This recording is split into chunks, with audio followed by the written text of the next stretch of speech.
It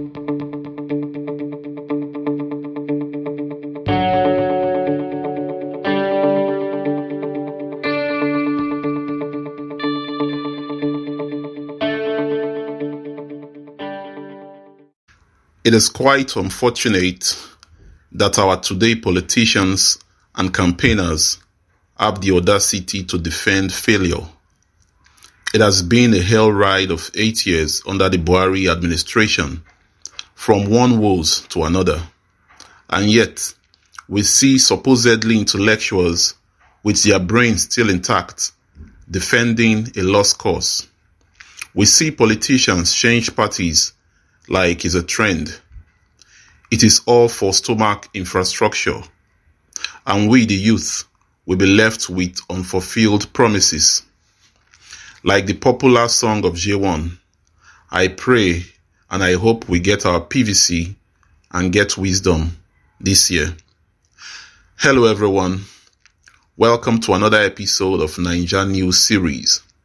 Kindly subscribe to the channel, hit the notification button, give us a thumbs up, and leave your comments. We have been borrowing to fund petrol subsidy, Finance Minister says. Minister of Finance, Budget and National Planning, Mrs. Zainab Ahmed, said yesterday that the federal government was borrowing money to fund petrol subsidies, insisting that the subsidy regime had become totally unsustainable. Ahmed, who disclosed this at the public presentation of details of the 2023 budget in Abuja, stated, "Fuel subsidy cost was a very high one. We have been funding it from borrowing."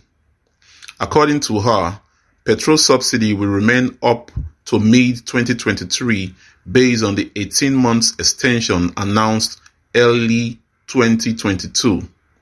In this regard, only 3.36 trillion naira has been provided for the PMS subsidy. President Muhammadu Buhari's administration had announced plans to end subsidy from July 2022, but changed its position when faced with threats of nationwide protests by Labour. Party members and some officials of the administration were said to have convinced President Buhari that the decision will negatively affect his public rating and that of the ruling party, and this forced the government to later announce an extension of the subsidy regime to collapse in June this year, 1 month after leaving office. The minister also said the reconciliation between the ministry and the Nigerian National Petroleum Company Limited, NNPCL, is still ongoing to determine crude oil revenues and what should accrue to the Federation account. On the controversial securitization of the 22.7 trillion borrowing from the Central Bank of Nigeria (CBN) by Ways and Means, she said a team would engage the National Assembly on the lingering disagreement between the two arms of government on the issue. Debt securitization is the process of packaging debts from a source or number of sources into a single security to be sold to investors. The minister said the decision to securitize the debt was to reduce the burden on the federal government, as interest on the Ways and Means could hit 2 trillion this year from 1.2 trillion if nothing was done. If successfully securitized, rather than the current interest rate of MPR plus 3%, 19.5% interest on the Ways and Means, it would reduce to about 9%, she said. On the macroeconomy, she said the economy had been fully diversified with oil revenue projected to contribute only 2.29 trillion, that's 22% of revenue, to the budget in the current fiscal year. She said, in aggregate, 22% of projected revenues is expected from oil-related sources, while 78% is to be earned from non-oil sources. This shows that we have achieved a fully diversified economy in this country. Non-oil taxes are estimated at 2.43 trillion, Federal government independent revenues are projected to be 2.62 trillion, while other revenue total 762 billion. Stamp duty investigation. The minister disclosed that the federal government is awaiting the outcome of investigation into claims that the Central Bank of Nigeria had large stamp duty funds in its account. Responding to a question on the allegation of huge stamp duty funds at the Central Bank of Nigeria (CBN), Mrs. Ahmed said that investigation had been instituted into the matter without providing details. She said there is an investigation that is being carried out by a committee. There are also some investigations that are being carried out by some security agencies. We are anxiously waiting for the outcomes of these investigations. If funds are realized from these investigations, it will help us fund the deficit in the 2023 budget.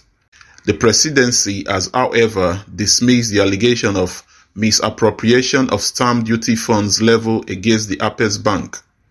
CBN Director of Corporate Communication, Mr. Osita Nwansobi, had also described the allegation as ridiculous. He said, "We have been hearing these allegations, but they said 89 trillion stamp duty accumulated, and the total assets for Nigerian banks are about 63 trillion, and someone is claiming that 50 kobo accumulated to 89 trillion. How possible is it?" If there is any committee in charge, that has nothing to do with us, CBN. The committee can do their work, but has nothing to do with the CBN. Our most concern is the 89 trillion because the total assets of all the banks in Nigeria are not up to that amount. CBN is the creation of the law, and that is why we, CBN, is an institution with statutory flavor. Our responsibility is to keep up with the law. The law states that the Act on Stamp Duty must be obeyed, and that is what it does. We keep a record of all transactions. That is why whenever we hear such allegation, we are shocked. Meanwhile, public debt owed by federal and state governments and FCT could rise to about 70 trillion naira at the end of the year. With public debt already standing at 44.06 trillion naira as at the end of September 2022, the Director General of the Debt Management Office, Mrs. Patience Oniha, said that its efforts to securitize the ways and means were successful. 22.7 trillion naira would be added to the public debt in a transparent manner. She added that the projected 2023 borrowings to fund the deficit could push the estimated figure. The DG added that for the nation's debt stock to decrease, revenue discussion must take the center stage with a view to ramping up that aspect of the budget. Well guys, that's the news for now. Kindly subscribe to our channel, hit the notification button, give us a thumbs up, and leave your comments.